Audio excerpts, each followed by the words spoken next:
Hello everyone. Today we are going to continue our topic, that is cell organelle, and today we will take mitochondria. Okay, mitochondria is called as a powerhouse of the cell. This mitochondria is about 0.2 mm to 2 mm in size. It may be cylindrical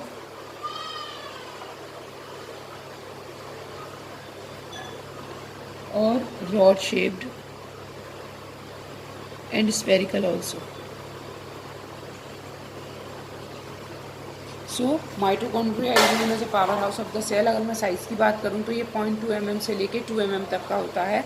cylindrical rod shaped spherical structure है जो कहाँ present होती है, that is present in cytosol, the liquid content of the cell. Cytosol और we can say cytoplasm. Okay, if we will talk about the structure, then we can see that this is made up of two layers.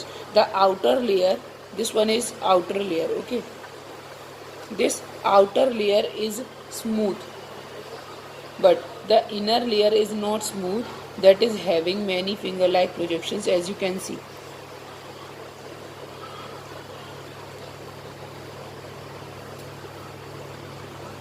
This one is inner layer and these have the finger like projections. So what these finger like projections are called as cristae. This one is outer layer and this one is inner layer. Okay, so mitochondria दो layer से मिलकर बना हुआ है. Outer layer जो है वो कैसी है, एकदम स्मूथ है जिसमें कोई भी प्रोजेक्शंस नहीं है. But the inner layer contains the projections, finger like projections होते हैं, that is called as cristae. अगर मैं देखूं तो इन क्रिस्टी की इनर सरफेस पर यहाँ पर some pointed structures are present और badminton racket like structures are present, that are called as F1 particles or oxysomes. Inside this, a gel-like substance is filled inside the inner membrane. So that is called as matrix. What is matrix? The gel-like substance, that is matrix. Okay, and it contains its own DNA. This DNA, deoxyribonucleic acid, this is circular. Okay, and some fragments of and some small ribosomes are also there. So again, the mitochondria is known as a powerhouse of the cell. It is about 0.2 mm to 2 mm in size. It is cylindrical, rod-shaped spherical structure that is present in cytosol of the cell.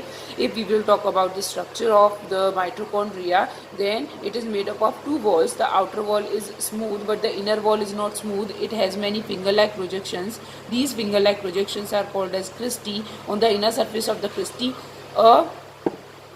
dotted structures are present. That dotted structures are called as F1 particles and oxysomes. The liquid that is present inside it is called as matrix, that is gel-like in nature. It contains its own DNA and ribosome.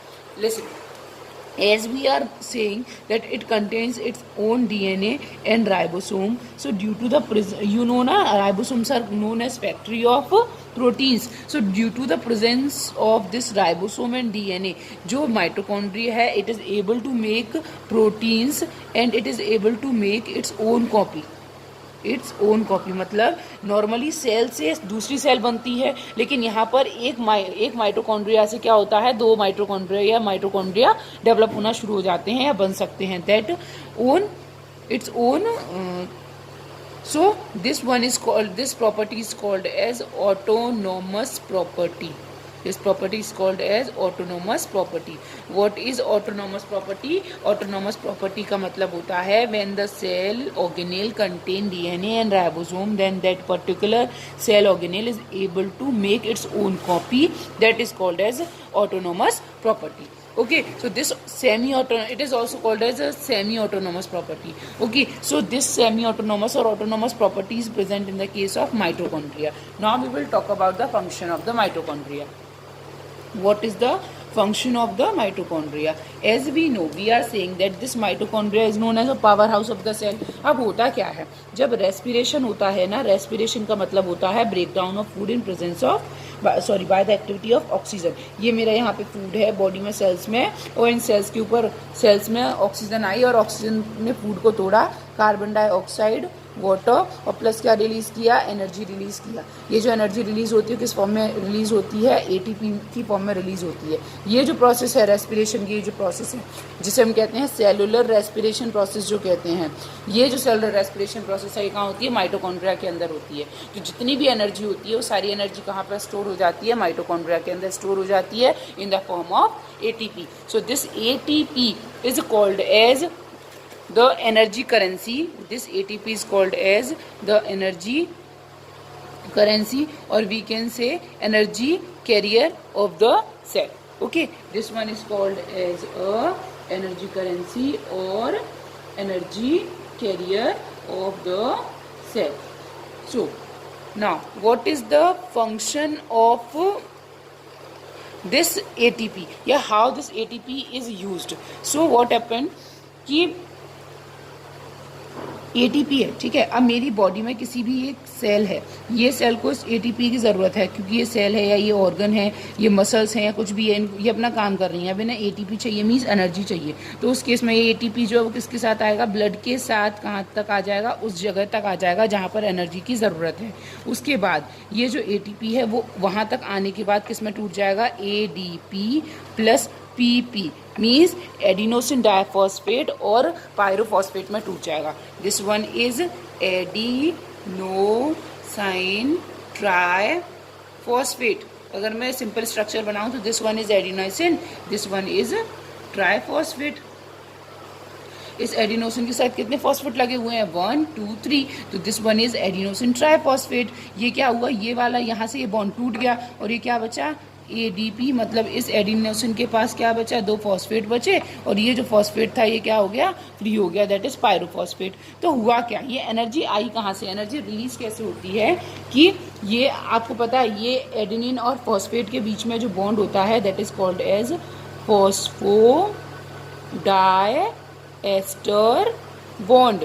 तो ये phosphodiester bond जो होता है, जब ये adenine और phosphate के बीच का ये बॉन्ड टूटेगा ना, that is phosphodiester bond, then it will release the energy. तो क्या रिलीज होगी, एनर्जी रिलीज होगी. और वो एनर्जी कौन कंज्यूम कर लेगा, जो भी बॉडी ऑर्गन है जिसको ज़रूरत थी वो उसको कंज्यूम कर लेगा. So we can say that जो एटीपी जो है that is called as energy currency और एनर्जी करियर. अब ये काम कैसे करता है, हमारी बॉडी के जिस भी ऑर्गन को, भी मसल को, जिस भी पार्ट को एनर्जी की ज़रूरत होती है वो ब्लड के साथ एटीपी को लेके जाता है और कहाँ पहुँचा देता है, टारगेट साइट तक या उस बॉडी पार्ट तक पहुँचा देता है. वहाँ पर जाकर एडेनिन और फॉस्फेट के बीच के जो फॉस्फोडाइएस्टर बॉन्ड होते हैं एक एक करके वो टूटना शुरू होते हैं और energy provide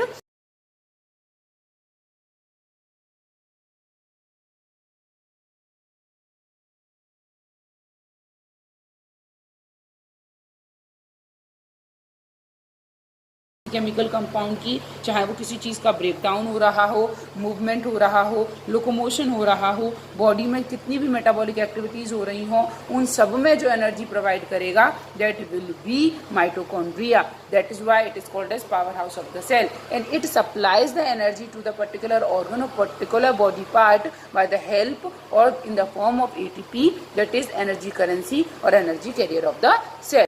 One more thing related to mitochondria is that this mitochondria is absent in bacterial cells, means bacteria are the prokaryotic. तो हमें पता है जो प्रोकैरियोट्स हैं उनके अंदर क्या होता है, सेल ऑर्गेनल्स एब्सेंट होते हैं, एज वेल एज जो आरबीसीज होती हैं, किसकी, ह्यूमन आरबीसीज जो होती हैं, human RBCs red blood cells, उनके अंदर ये माइटोकॉन्ड्रिया क्या रहते हैं, एब्सेंट रहते हैं. इससे पहले हमने गोल्जी बॉडीज पढ़ी, that Golgi bodies are also absent in the case of RBCs of human beings. Okay.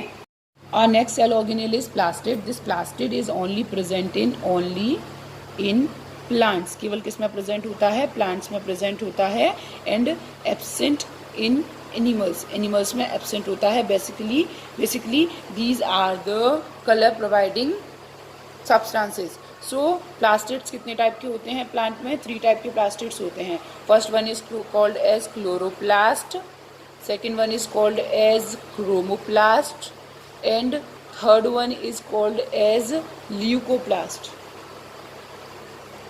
So this chloroplast provide the green color because it contain the pigment that is chlorophyll. और chlorophyll pigment कैसा colour provide करता है?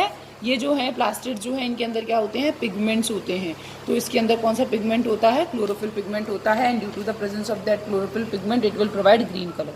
Chromoplast contains lots of pigments inside them, inside that, so it will provide all colors except green. Green को छोड़कर बाकी सारे colour कौन provide करेगा? क्रोमोप्लास्ट प्रोवाइड करेगा. And this leucoplast is colourless. Basically इसको हम क्या कहते हैं? इमरजेंसी प्लास्टिड भी कहा जाता है. Okay, so in your book और we will study about the structure of the chloroplast. So this chloroplast is only and only present in, or the plastids are only present in plants. So this chloroplast can be seen that this is a bimembranous structure. Its outer membrane is smooth and inner membrane is also smooth. Means इसकी जो दोनों membrane है वो कैसी रहती हैं? Smooth रहती हैं. अब अगर आप देखोगे तो आप यहाँ पर देखोगे स्टैक्स ऑफ कॉन्लैक स्ट्रक्चर दिखती हैं. मीन्स सिक्के के जो, जैसे मैं स्टैक्स बना दूँ, स्टैक का मतलब है जो सिक्के मैंने आपको बहुत दिए, तो बहुत सारे सिक्के को एक के ऊपर एक अगर मैं अरेंज कर दूं तो that is stacks of coins. तो इस तरीके से stacks of coins like structures दिखाई देती हैं. And this stacks of coins like structures, this one is called as, this part is called as grana. What it is called? It is called as grana. And you can see that these granas are connected by the help of some pipe-like structures. These are called as stromer lamellae.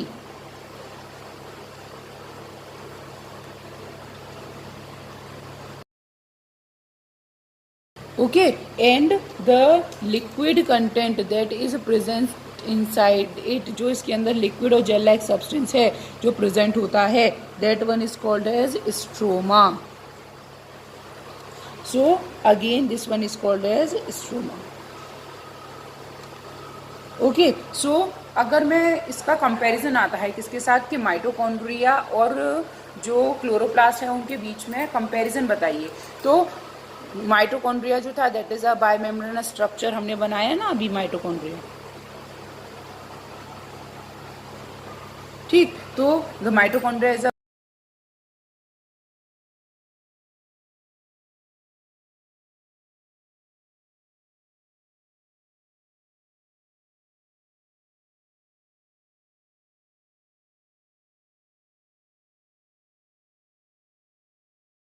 proteins and it can replicate its own cell organelle. So this is called as autonomous property of the cell organelle. So अगर मैं बात करूं, this is bimembranous structure, this one is also a bimembranous structure. It contain its own DNA and protein, it also contain its own DNA and protein. Its, अब difference की बात करते हैं तो इट्स जेल लाइक सब्सटेंस और its liquid is called as matrix, its liquid is called as stroma. Okay, this mitochondria is called as a powerhouse of the cell and this chloroplast is called as a kitchen of the cell.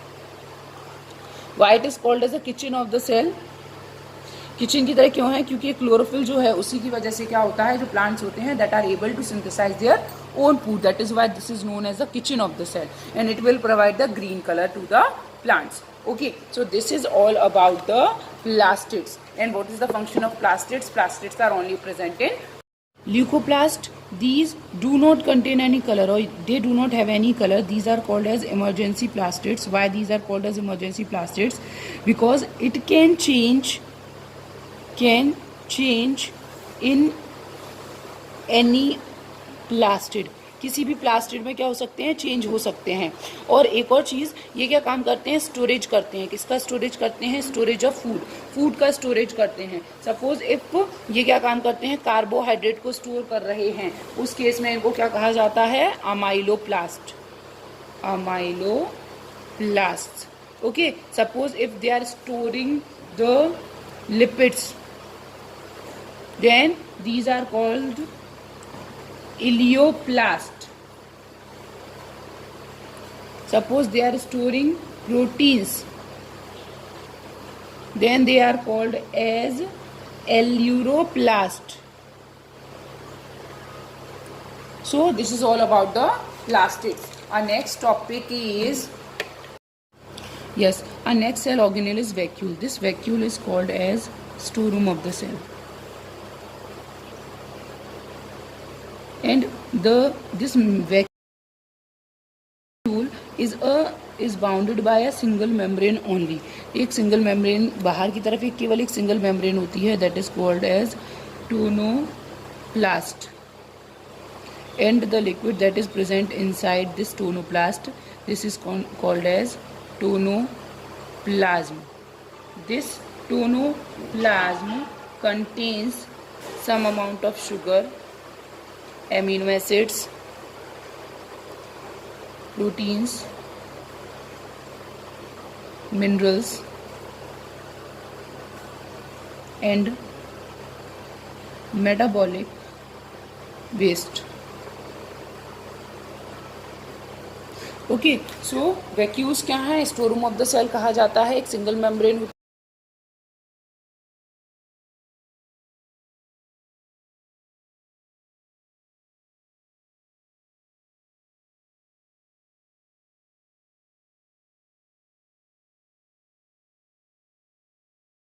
Animal जो है इनमें comparatively जो vacuoles जो है, as you know, it is called as store room of the cell. So it will store the by products of the cell. So जो भी plant के अंदर क्या होते हैं, जो प्रोडक्ट्स होते हैं, एसेंशियल प्रोडक्ट्स होते हैं या वेस्ट प्रोडक्ट होते हैं, उनको क्या काम करती हैं? स्टोर करने का काम करती हैं. ठीक, तो जो अपना एनिमल है, इन एनिमल्स के अंदर जो वैक्यूल्स होती हैं वो कैसी होती हैं? स्मॉल होती हैं और टेम्पररी होती हैं.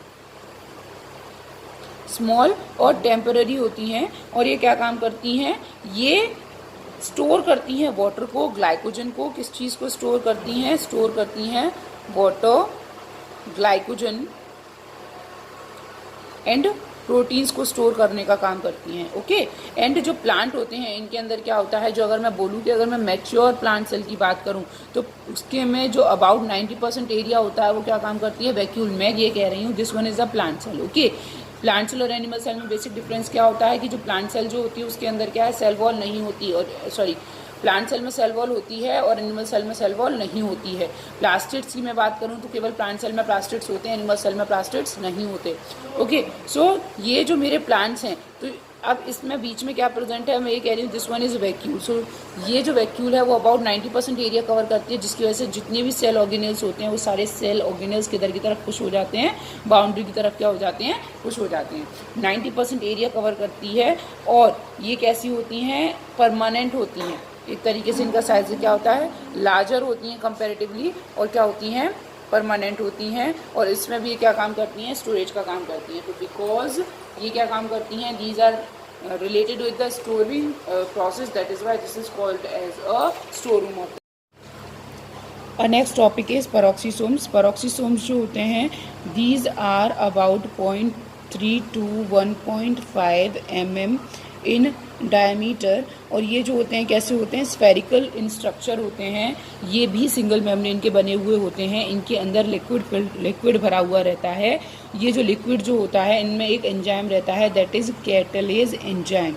ये कैटलेज एंजाइम का काम क्या है? बेसिकली ये वाली जो हैं, ये पेरोक्सीसोम जो कहाँ मिलते हैं? These are present in kidney and liver cells. जो किडनी और लिवर सेल्स हैं उनके अंदर मिलते हैं. और किडनी और लिवर सेल्स में एक बाय प्रोडक्ट होता है H2O2 हाइड्रोजन पेरोक्साइड, जो हमारे लिए बहुत ज़्यादा हार्मफुल होता है. That is very toxic. तो ये क्या काम करते हैं? ये जो कैटलेज एंजाइम है वो इस H2O2 को क्या करता है? तोड़ने का काम करता है. और H2 किसमें तोड़ता है? H2O प्लस ऑक्सीजन में तोड़ता है. ये ऑक्सीजन तो बॉडी कंज्यूम कर लेती है और ये वाटर बॉडी में एक्सक्रीटरी प्रोडक्ट्स के साथ बाहर निकल जाता है.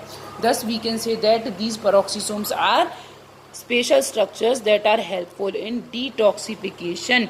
Detoxification means removal of or destroy of toxic substances or harmful substances or poisonous substances. So this is about the peroxisomes. One more cell organelle is also there, that is centrosome. This centrosome is only present in animals. ये centrosome केवल किस में present होते हैं, animal में present होते हैं, और बस इसमें आप इतना ही समझ लीजिए कि ये किस में हेल्प करते हैं, सेल डिवीज़न में हेल्प करते हैं. जब क्या होता है, जब वन सेल जो होती है, when one cell get divided into two cells, एक सेल से जब दो सेल्स बनती हैं तो one cell get divided into two cells, उस टाइम पे जो कौन हेल्प करता है, सेल डिवीजन में कौन हेल्प करता है, सेंट्रोसोम्स हेल्प करते हैं. और सेंट्रोसोम्स किस में होते हैं, एनिमल्स में होते हैं. प्लांट्स में सेंट्रोसोम्स की जगह पर क्या होते हैं, पोलर कैप्स होते हैं, जो किस में हेल्प करते हैं, सेल डिवीजन में हेल्प करते हैं. So now your chapter according to 9th class, this one is completed. Thank you.